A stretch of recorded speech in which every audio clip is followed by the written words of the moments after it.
sono i bambini che non hanno gli alberi di Natale, con la neve argentata, i lumini e i frutti di cioccolata? Presto, adunata, si va nel pianeta degli alberi di Natale, vi insegno io dove sta.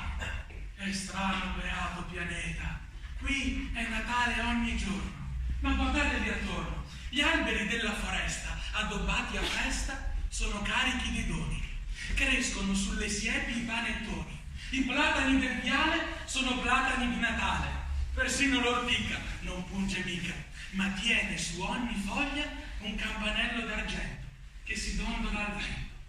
In piazza c'è il mercato dei balocchi, un mercato coi fiocchi, ad ogni banco lasceresti gli occhi e non si paga niente, è tutto gratis.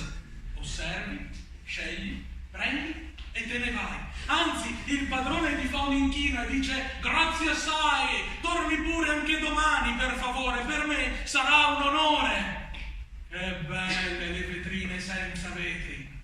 Senza vetri, si intende. Così ognuno prende quello che più gli piace e non si passa mica dalla cassa, perché la cassa non c'è. Un bel pianeta davvero, anche se qualcuno insiste nel dire che non esiste. Se non esiste, esisterà. Che differenza fa? Buona